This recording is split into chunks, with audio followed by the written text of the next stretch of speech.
നമസ്കാരം പ്രിയപ്പെട്ട കൂട്ടുകാരെ, എല്ലാവർക്കും പാഠം 4-ലെ ഒരു പുതിയ അധ്യായത്തിലേക്ക് സ്വാഗതം. നിങ്ങളും എന്നെപ്പോലെ പുറത്തു പോകുമ്പോൾ ഭീതി തോന്നുന്നൊരു കൂട്ടത്തിലെ ആളാണോ? ഇന്ന് നമ്മൾ ഇവിടെ പുറത്തു പോകുമ്പോൾ നമുക്കുണ്ടാവുന്ന അരക്ഷിതാവസ്ഥ അല്ലെങ്കിൽ ഇൻസെക്യൂരിറ്റി എന്ന വിഷയത്തെ പറ്റിയാണ് വിശദമായി സംസാരിക്കാൻ പോകുന്നത്. എൻ്റെ പേര് ശലഭ കൃഷ്ണൻ. ഞാൻ 12ാം ക്ലാസ്സിൽ പഠിക്കുന്നു സെൻറ് തോമസ് സ്കൂളിൽ. ഇന്ന് നമ്മുടെ കൂടെ ചേർന്നിരിക്കുന്നത് അധ്യാപികയായ ബിന്ദു ടീച്ചർ, വിദ്യാർത്ഥിയായ ഭദ്ര, അതേപോലെ തന്നെ സൈക്കാട്രിസ്റ്റായ ഡോക്ടർ LC ഉമ്മൻ എന്നിവരാണ്. അപ്പോൾ ഞാൻ ആദ്യം തന്നെ ഭദ്രയിൽ നിന്ന് തുടങ്ങാം. ഭദ്ര പുതിയപോലെ യാത്ര ചെയ്യുമ്പോൾ, തനിയെ യാത്ര ചെയ്യുകയാണെങ്കിലോ അല്ലെങ്കിൽ പുറത്തു പോകുമ്പോഴോ ഒരു ഭീതി ഉള്ള ഒരു കൂട്ടത്തിലെ ആളാണോ? എന്തുകൊണ്ട്?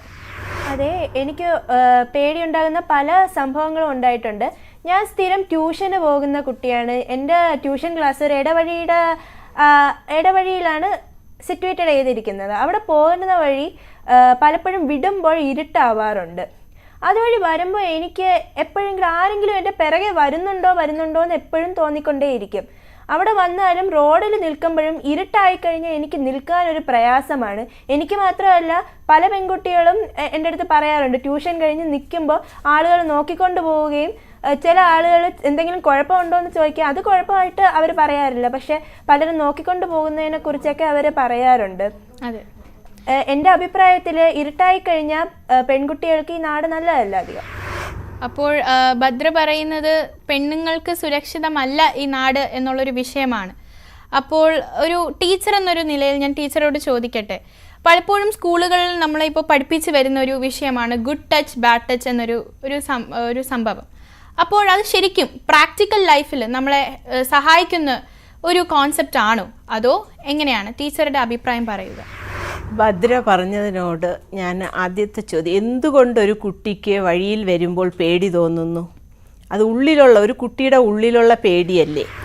അപ്പോൾ ഒരു കുട്ടിയെ ഇതിൽ നിന്നും രക്ഷപ്പെടുത്തണമെങ്കിൽ ആ കുട്ടിയുടെ ഉള്ളിൽ നമുക്കൊരു മീൻസ് ഒരു സെക്യൂരിറ്റി ഫീൽ ഉണ്ടാക്കണം.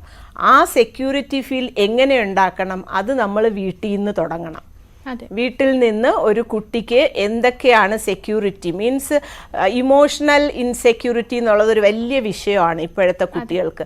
എനിക്ക് എന്തെങ്കിലും സംഭവിച്ചാൽ ഞാൻ ആരോട് ചെന്ന് പറയും, ഞാൻ പറഞ്ഞാൽ അവരെങ്ങനെ അത് എടുക്കും എന്നുള്ളതാണ് ആദ്യത്തെ ഇൻസെക്യൂരിറ്റി. അപ്പോൾ ഒരു കുട്ടിക്ക് വീട്ടിൽ അച്ഛനും അമ്മയും അത്രയ്ക്ക് പ്രൊട്ടക്ഷൻ കൊടുക്കുമ്പോൾ ആദ്യം കൊടുക്കേണ്ടത് ധൈര്യമാണ്.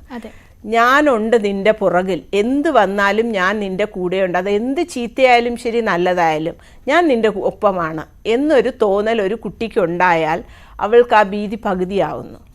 എനിക്ക് എന്ത് സംഭവിച്ചാലും എൻ്റെ അച്ഛനും അമ്മയും എൻ്റെ കൂടെ തന്നെ നിൽക്കും എന്നൊരു തോന്നൽ.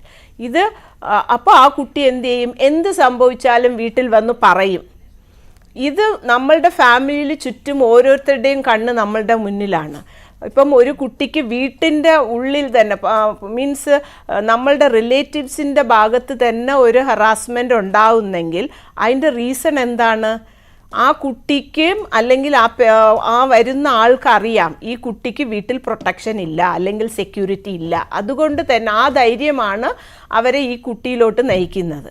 അപ്പം ഈ കുട്ടി എല്ലാ വീട്ടിൽ പോയി പറയുന്ന കുട്ടിയാണ്. അപ്പം എന്ത് സംഭവിച്ചാലും ഞാൻ ആ കുട്ടിയോട് എന്ത് പറഞ്ഞാലും എന്ത് ചെയ്താലും ഈ കുട്ടി വീട്ടിൽ പോയി പറയും. പേരൻസ് അപ്പം തന്നെ അറിയും എന്നുണ്ടെങ്കിൽ ആ കുട്ടിയെ തൊടാൻ ഭയക്കും ചുറ്റുമുള്ളവർ. അറ്റ്ലീസ്റ്റ് അറിയുന്നവരെങ്കിലും തൊടാൻ ഭയക്കും.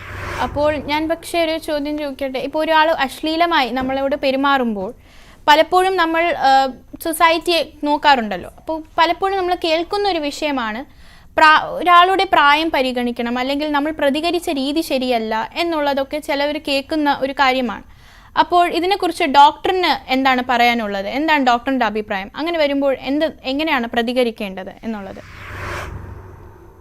നമുക്ക് അംഗീകരിക്കാൻ പറ്റാത്ത എന്ത് തരം പെരുമാറ്റമാണെങ്കിലും പ്രായമോ പൊസിഷനോ ഒന്നും തന്നെ നോക്കേണ്ടതില്ല.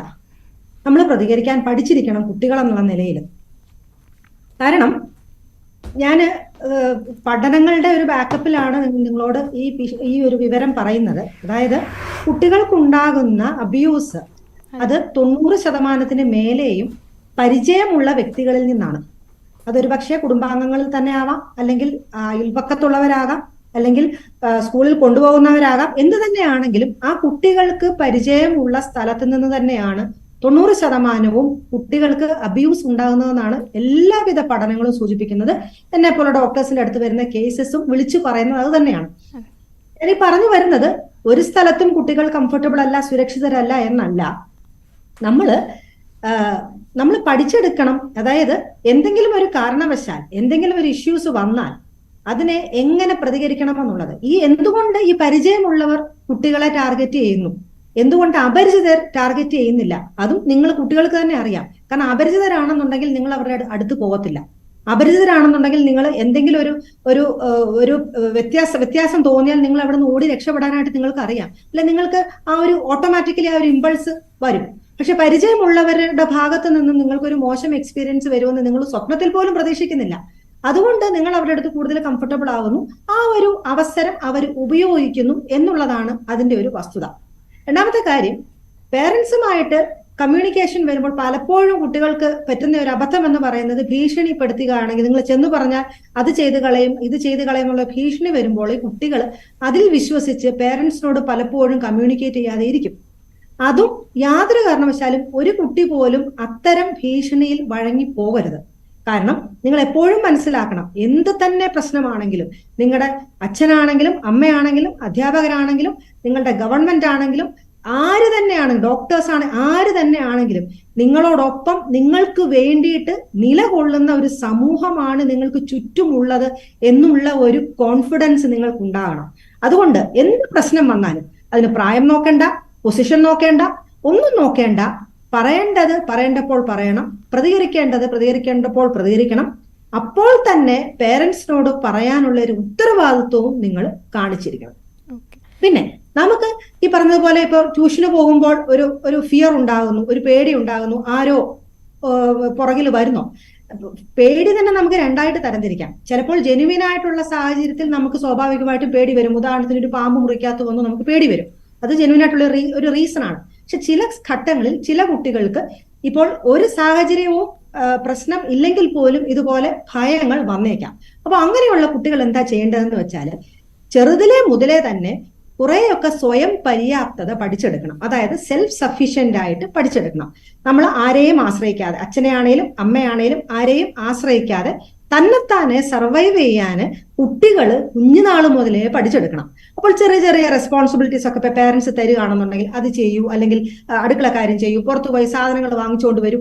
ഇത്തരം ചെറിയ ചെറിയ കാര്യങ്ങൾ നിങ്ങളോട് പേരൻസ് ആവശ്യപ്പെടുമ്പോൾ മടി കൂടാതെ നിങ്ങൾ അത് ചെറിയ നാള് മുതലേ ചെയ്തു തുടങ്ങണം.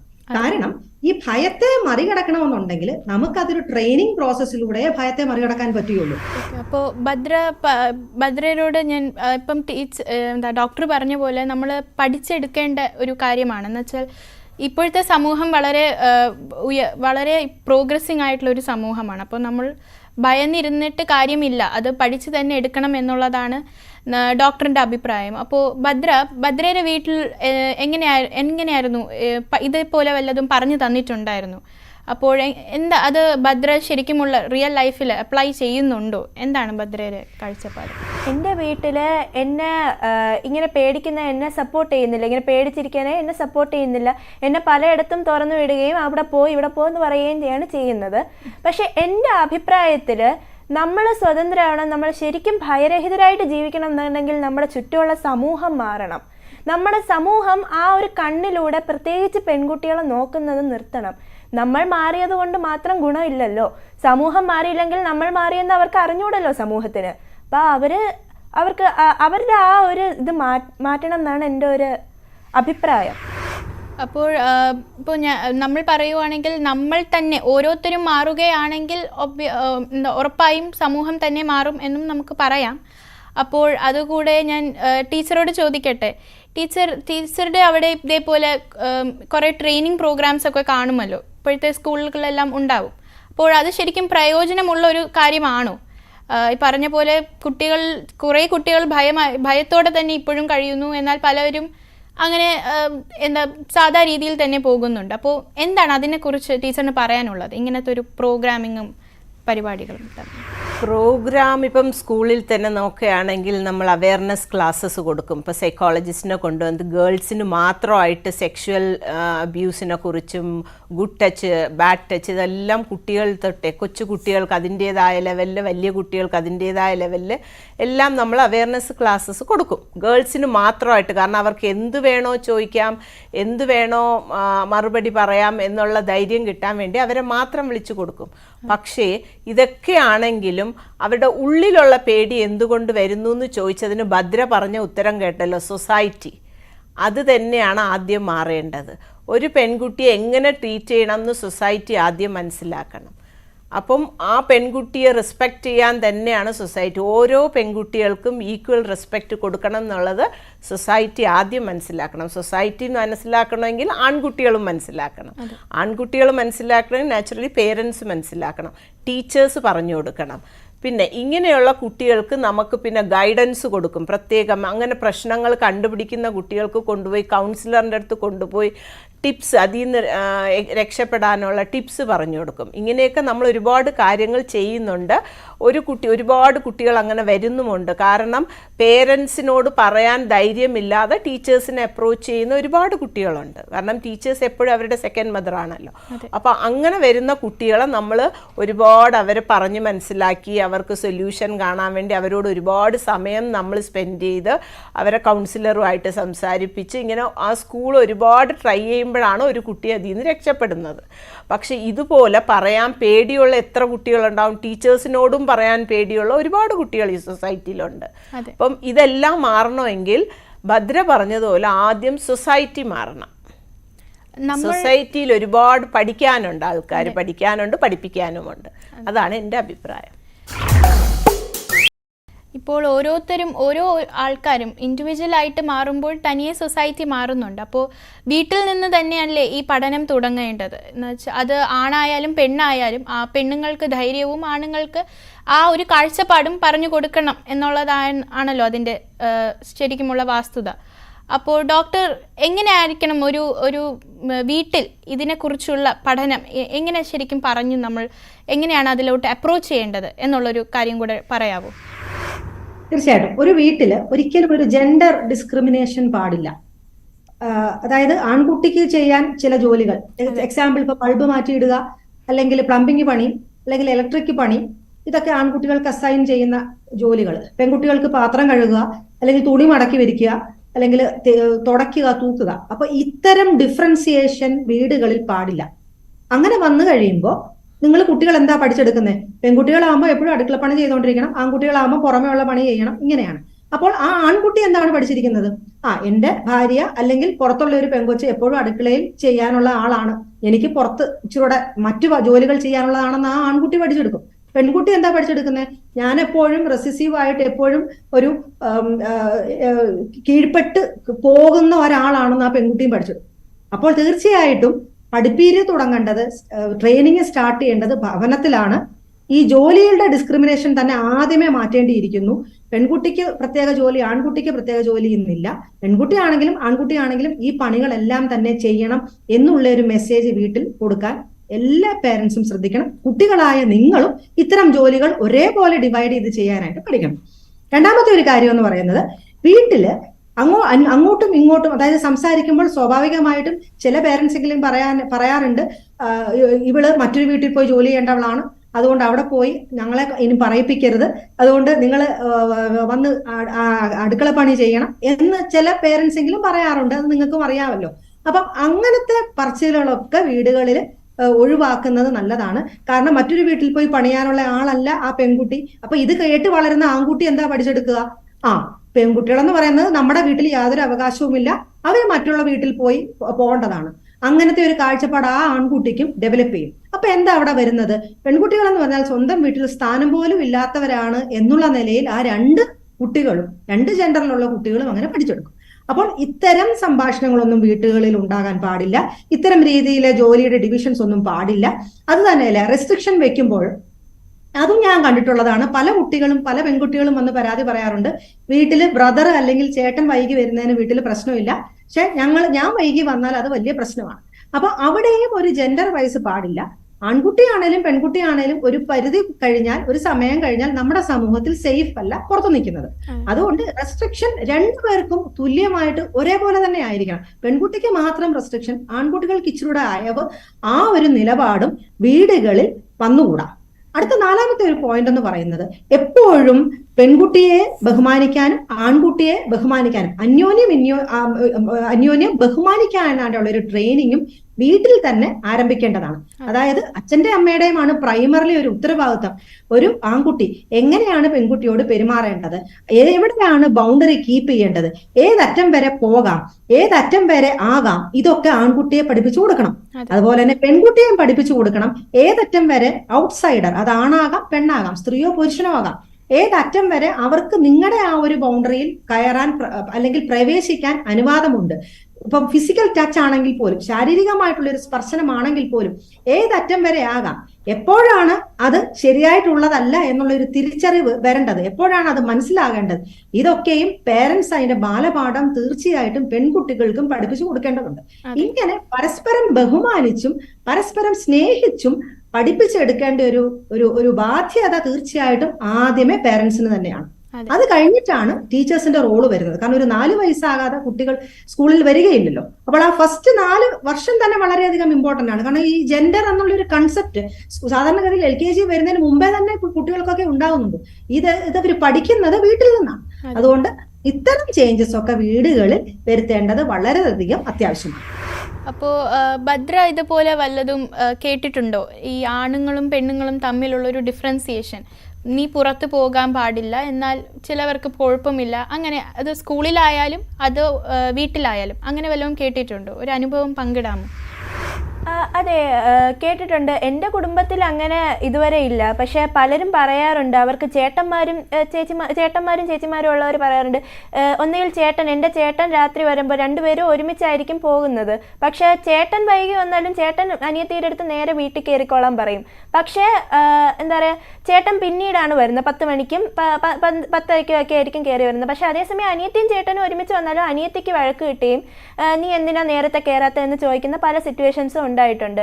എൻ്റെ അഭിപ്രായത്തിൽ ആൺകുട്ടികൾക്കെതിരെ അതിക്രമങ്ങൾ നടക്കാറുണ്ട്. രണ്ടുപേരെയും ഒരു ഡോക്ടർ പറഞ്ഞതുപോലെ ഒരു 10 മണിക്ക് മുമ്പ് രണ്ടുപേരുടെ അടുത്തും കയറാൻ പറയാം. ഇത് പറയുന്നത് ഡിഫറൻസ് ഉണ്ടാക്കും രണ്ടുപേരും തമ്മിൽ. അതെ, അപ്പോൾ അതൊരു നമ്മളെല്ലാവരും പൊതുവേ കേട്ട് വരുന്ന ഒരു കാര്യം തന്നെയാണ്. ഇതേപോലെ സ്കൂളിൻ്റെ കാര്യം പറയുമ്പോൾ ടീച്ചർ, ഈ നമ്മൾ സ്കൂളിൽ പൊതുവേ എന്ത് പ്രോഗ്രാം നടന്നാലും ഒരു ഡ്രസ് കോഡ് പറയാറുണ്ടല്ലോ. അപ്പോൾ അത് ഈ ഡിസിപ്ലിൻ്റെ ഭാഗമാണ്. ഒരു പെൺകുട്ടി എന്ന് പറയുമ്പോൾ ഒരു മോഡസ്റ്റ് ആയിട്ട് ഡ്രസ്സ് ചെയ്യണം എന്നുള്ളത്. അതിപ്പോൾ പെൺകുട്ടിയായാലും ആൺകുട്ടിയായാലും മോഡസ്റ്റ് ഡ്രസ്സിങ് എന്ന് പറയുന്നത് സ്കൂളിൻ്റെ ഒരു റൂളാണ്. ആ റൂള് പാലിക്കാൻ പലപ്പോഴും സ്കൂള് ബാധ്യസ്ഥമാണ്. അപ്പം സ്കൂള് നിർബന്ധിക്കും. നിങ്ങൾ ട്രഡീഷണൽ വേ എന്ന് പറയാറില്ല, മോഡസ്റ്റ് വേ എന്നേ പറയാറുള്ളൂ. ട്രഡീഷണൽ വേയിൽ നിങ്ങൾ ഡ്രസ്സ് ചെയ്യണം എന്ന് നമ്മൾ ഒരിക്കലും കമ്പൽ ചെയ്യാറില്ല. പക്ഷെ മോഡസ്റ്റ് വേയിൽ ഡ്രസ്സ് ചെയ്ത് വരണം എന്ന് പറയാറുണ്ട്. കാരണം നമുക്കറിയാം, ഈ സൊസൈറ്റി ഇപ്പം നമ്മളുടെ വാട്സാപ്പ് വീഡിയോസ് എല്ലാം ഒരുപാട് കുട്ടികളെ ചീത്തയാക്കുന്നുണ്ട്. ഒരുപാട് അവർക്ക് എക്സ്പോഷർ കൊടുക്കുന്നത് കാരണം തന്നെ എന്തുകൊണ്ട് ഇങ്ങനെ ഡ്രസ്സ് ചെയ്തുകൂടാ, എന്തുകൊണ്ട് എനിക്ക് കുഞ്ഞ് വേഷം ഇട്ട് വന്നുകൂടാ എന്നൊക്കെ ചോദിക്കുന്ന കുട്ടികളുണ്ട്. പക്ഷേ അപ്പോഴും ഞങ്ങൾ പറയുന്നത്, നിങ്ങളായിക്കോ, നിങ്ങൾ പേരൻസിൻ്റെ കൂടെ പുറത്ത് പോകുമ്പോൾ ആയിക്കോ, പക്ഷേ സ്കൂളിൻ്റെ റൂൾ അനുസരിച്ച് വരുമ്പോൾ ഇതാണ് ഇവിടുത്തെ വേഷം എന്നാണ് ഞങ്ങൾ പറയുക. കാരണം പേരൻസിൻ്റെ കൂടെ പോകുമ്പം അവരെ പ്രൊട്ടക്റ്റ് ചെയ്യാൻ പേരൻസ് ഉണ്ട്, അവർക്ക് എന്ത് വേഷവും ഇടാം. പക്ഷേ സ്കൂളിൽ വരുമ്പം ഒരു കുട്ടി ഇട്ടിട്ട് വരുമ്പോൾ നാച്ചുറലി മറ്റേ കുട്ടി ചോദിക്കും എന്തുകൊണ്ട് ഞങ്ങൾക്ക് ഇട്ടുകൂടാ. അങ്ങനെ പല കുടുംബത്തിൽ നിന്ന് വരുന്ന കുട്ടികളുണ്ട്, പലതരം വേഷം ഇടുന്ന കുട്ടികളുണ്ട്. അപ്പോൾ അത് നമ്മൾ അനുവദിച്ചു കഴിഞ്ഞാൽ നമുക്ക് പിന്നെ ഒരു കൺട്രോൾ കിട്ടാതെയാവും. അതുകൊണ്ടാണ് നമ്മളെപ്പോഴും റൂൾസ് പറയുന്നത്. പിന്നെ നമ്മളുടെ സ്കൂളിൽ വരുമ്പോൾ, സ്കൂളിൻ്റെ കാര്യം വരുമ്പോൾ ഒരു കുട്ടി, ഇപ്പം നമ്മൾ ആദ്യം പറയുന്നത് അങ്ങനെയാണ്, ബോയ് ഗേൾ എന്നുള്ള ഡിസ്ക്രിമിനേഷൻ അവിടെ വെച്ചിട്ടില്ല. നിങ്ങൾ ആരെങ്കിലും ബുള്ളി ചെയ്യുകയോ നിങ്ങൾ ആരെങ്കിലും എന്തെങ്കിലും പറയുകയോ എന്ത് ചെയ്താലും റെസ്പോണ്ട് ചെയ്യാൻ പഠിക്കൂ, റിയാക്ട് ചെയ്യാൻ പഠിക്കൂ. അവിടെ നിങ്ങൾക്ക് പറ്റുന്നില്ല എന്നുണ്ടെങ്കിൽ കൺസൾട്ട് ദ ടീച്ചറിനോട് വന്ന് പറയൂ. അത് അല്ല നിങ്ങൾക്ക് ടീച്ചറിനോട് പറയണ്ടെന്നുണ്ടെങ്കിൽ പേരൻസിനോട് പോയി, എവിടെയാണോ നിങ്ങൾക്ക് ഫ്രീഡം അവിടെ പറയൂ എന്ന് തന്നെയാണ് ഞാനിപ്പോഴും പറയുന്നത്. കാരണം ആദ്യം നമ്മൾ കുട്ടികളെ പഠിപ്പിക്കേണ്ടത് റെസ്പോണ്ട് ചെയ്യാനും റിയാക്ട് ചെയ്യാനുമാണ്. അത് രണ്ടും ഉണ്ടെങ്കിൽ അവർക്ക് എവിടെയും രക്ഷപ്പെട്ടു പോവാം. ടീച്ചർ പറഞ്ഞത് എല്ലാവർക്കും വളരെ ഇൻഫോർമേറ്റീവ് ആവുമെന്ന് വിശ്വസിക്കുന്നു. കാരണം ഞാനായാലും എൻ്റെ കൂട്ടുകാരായാലും പലപ്പോഴും ചിന്തിക്കുന്ന കാര്യങ്ങളാണ് ഇതൊക്കെ. അപ്പോൾ ഈ പറഞ്ഞ ഒരു വിഷയത്തിൽ വെച്ച് ഞാൻ ഡോക്ടറിനോട് ചോദിക്കട്ടെ, ഇങ്ങനെ നമുക്ക് ഫേസ് ചെയ്യേണ്ടി വരുമ്പോൾ, അല്ലെങ്കിൽ ഈ പറഞ്ഞ പോലെ ഈ കാരണം കൊണ്ട് തന്നെ പലപ്പോഴും ഭദ്ര പറഞ്ഞ പോലെ ആൻസൈറ്റിയും ഡിപ്രഷനും ഒക്കെ നമുക്ക് വന്ന് ചേരാറുണ്ട്. അപ്പോൾ അത് എങ്ങനെയാണ് നമ്മൾ ശരിക്കും പ്രതികരിക്കേണ്ടത്?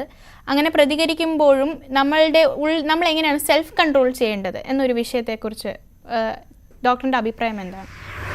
അതായത് ഇത്തരം ഇഷ്യൂസ്, ഇപ്പോൾ ആരെങ്കിലും മോശമായിട്ട് നമ്മളോട് പെരുമാറി, അല്ലെങ്കിൽ ഏതെങ്കിലും രീതിയിൽ നമുക്ക് ഉൾക്കൊള്ളാൻ വയ്യാത്ത രീതിയിൽ നമ്മളോട് ആരെങ്കിലും ഇടപെട്ടു, ഇങ്ങനെയൊക്കെ ഉള്ളപ്പോൾ തീർച്ചയായിട്ടും സാധാരണഗതിയിൽ എല്ലാവരും ഈ ഭയം കാരണം അല്ലെങ്കിൽ നാണക്കേട് കാരണം അവർ പുറത്തു പറയാറില്ല. പക്ഷെ അങ്ങനെ പറയാത്തത് കൊണ്ടാണ് നമ്മുടെ സമൂഹത്തിൽ ഇത്രയും പെൺകുട്ടികൾക്ക് നേരെ പ്രശ്നങ്ങൾ ധാരാളമായി വർദ്ധിച്ചു വരുന്നത്. കാരണം പെൺകുട്ടികളുടെ ഒരു സ്വഭാവം നമ്മുടെ സമൂഹം ഡിസൈൻ ചെയ്ത് വെച്ചിരിക്കുന്നത്, അല്ലെങ്കിൽ പ്രതീക്ഷിക്കുന്നത് അവർ വളരെയധികം അടക്കം ഒതുക്കം ഉള്ളവരായിരിക്കണം, അവർ ആവശ്യമില്ലാത്ത രീതിയിൽ സംസാരിക്കാൻ, ഇതൊക്കെ നമ്മുടെ അനാവശ്യമായിട്ടുള്ള ഒരു പെൺകുട്ടിയെ കുറിച്ച് ഫ്രെയിം ചെയ്ത് വെച്ചിരിക്കുന്ന ചില കാര്യങ്ങളാണ്. അപ്പോൾ ഏതെങ്കിലും ഒരു കുട്ടി അവനവന്റെ അഭിപ്രായം തുറന്നു പറയുകയോ അല്ലെങ്കിൽ അവനവനുണ്ടായ ദുരനുഭവം തുറന്നു പറയാൻ തയ്യാറായി വരികയോ ഒക്കെ ചെയ്താൽ ആ കുട്ടിയെ മോശമായിട്ട് കാണാൻ ഉള്ളൊരു വ്യഗ്രത നമ്മുടെ സമൂഹത്തിനുണ്ട്. അതൊരു പരിധി വരെ ശരിയാണ്. പക്ഷെ എന്ന് വിചാരിച്ച് യാതൊരു കാരണവശാലും കുട്ടികൾ ആരും തന്നെ എന്തെങ്കിലും ഒരു നെഗറ്റീവ് അനുഭവം ഉണ്ടെങ്കിൽ അത് തുറന്നു പറയാൻ തയ്യാറാകാതെ ഇരിക്കാൻ പാടില്ല. പിന്നെ ഞാൻ എപ്പോഴും പറയാറുള്ളതാണ്, കുട്ടികളാവുമ്പോൾ റബ്ബർ പന്ത് പോലെ ആയിരിക്കണം. റബ്ബർ പന്ത് എന്ന് പറഞ്ഞാൽ എന്താണ്? റബ്ബർ പന്ത് നിങ്ങൾക്കറിയാലോ, താഴോട്ടൊന്ന് ഇട്ടാൽ എത്ര താഴോട്ട് അടിക്കുന്നോ അത്രയും ശക്തിയോടെ കുതിച്ചു പൊന്തും. അപ്പോൾ കുട്ടികൾ അങ്ങനെ ആയിരിക്കണം. ചിലപ്പോൾ ഇങ്ങനെ വാക്കുകളാലൊക്കെ നിങ്ങളെ അധിക്ഷേപിക്കുകയോ അല്ലെങ്കിൽ നിങ്ങളെ ഡിമോറലൈസ് ചെയ്യുകയോ അല്ലെങ്കിൽ നിങ്ങളെ നിരുത്സാഹപ്പെടുത്തുകയോ ഒക്കെ ചെയ്യുന്ന വാക്കുകളും ധ്വനികളും ഒക്കെ നിങ്ങളുടെ സമൂഹത്തിലോ ചുറ്റുവട്ടത്തിലോ ഒക്കെ കാണാം. പക്ഷെ അതിൽ തളർന്നു പോവുകയല്ല വേണ്ടത്. റബ്ബർ പന്ത് പോലെ എത്ര ചവിട്ടി അമർത്തിയാലും അതേ ശക്തിയോടെ കുതിച്ചു പൊന്താനുള്ള ഒരു ആർജവം അല്ലെങ്കിൽ ആ ഒരു ശക്തി നിങ്ങൾ ആർജിച്ചെടുക്കണം എന്നാണ് എനിക്ക് പറയാനുള്ളത്. ഇപ്പം ഡോക്ടർ പറഞ്ഞതിൽ നിന്നും നമുക്ക് മനസ്സിലാക്കാൻ പറ്റിയതെന്ന് വെച്ചാൽ നമ്മൾ ധൈര്യത്തോടെ വേണം സമൂഹത്തെ അപ്രോച്ച് ചെയ്യാൻ. സമൂഹത്തിന് നമുക്ക് ഇപ്പോൾ മാറ്റാൻ പറ്റില്ല. അപ്പോൾ നമ്മൾ എങ്ങനെ ഇരിക്കും, ഓരോരുത്തരുടെയും ആറ്റിറ്റ്യൂഡ് എങ്ങനെ ഇരിക്കും, അതിലാണ് കാര്യമുള്ളത്. അപ്പോൾ ഈ പരിപാടി നിങ്ങൾക്ക് വളരെ ഉപകാരപ്രദമായി എന്ന് ഞാൻ വിശ്വസിക്കുന്നു. ഇവിടെ പങ്കുചേർന്ന എല്ലാവർക്കും എൻ്റെ നന്ദി ഞാൻ വീണ്ടും രേഖപ്പെടുത്തുന്നു. വിദ്യാർത്ഥിയായ ഭദ്ര, അധ്യാപികയായ Bindu teacher, psychiatrist doctor LC Oommen, എല്ലാവർക്കും ഞാൻ വീണ്ടും എൻ്റെ നന്ദി രേഖപ്പെടുത്തുന്നു. ഇതേപോലെ പുതിയ വിഷയങ്ങൾ നിങ്ങൾക്ക് ഈ പരിപാടിയിലൂടെ ചർച്ച ചെയ്യണം എന്ന ആഗ്രഹമുണ്ടെങ്കിൽ താഴെ കൊടുത്തിരിക്കുന്ന വാട്സാപ്പ് നമ്പറിൽ മെസ്സേജ് അയയ്ക്കുക. അടുത്ത എപ്പിസോഡിൽ നമ്മൾ അതും ഇൻക്ലൂഡ് ചെയ്യുന്നതായിരിക്കും. നന്ദി, നമസ്കാരം.